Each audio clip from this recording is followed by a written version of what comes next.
Sunday হলে কিছুতেই ইচ্ছা করে না, বাড়িতে বসে থাকি। তাই বরের সাথে ঝগড়া করে রেডি হয়ে গেছি। আজ তো ঘুরতে নিয়ে যেতেই হবে আমাকে। বেচারা বরমশাই কি আর করবে, বাধ্য হয়ে ঘুরতে নিয়ে যেতেই হলো। আমার নতুন নতুন জায়গা এক্সপ্লোর করতে বেশ ভালো লাগে। তো আমরা চলে গিয়েছিলাম রূপসী বাংলা। এই রিসর্টটার নাম ডাইভ রিসর্ট।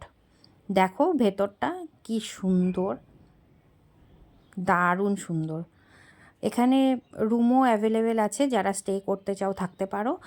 আর যদি ডে আউটের জন্য যেতে চাও সেটার জন্য পারফেক্ট প্লেস।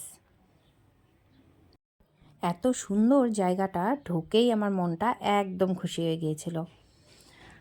আর বসেছিলাম, এই যে আমাদের খাবার দাবার চলে এসেছে।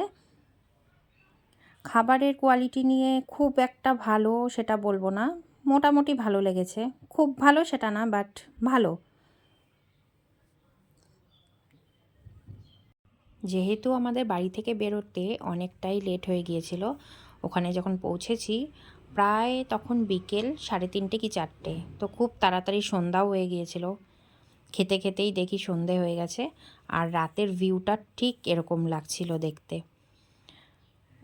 এটা ঢোকার জায়গা, এই রাস্তাটা দিয়ে ঢুকে তারপর ভেতর দিকে সুইমিং পুল আছে। তো আমরা ভেতর দিকেই বসেছিলাম। বাইরে এই জায়গাটাও বেশ সুন্দর।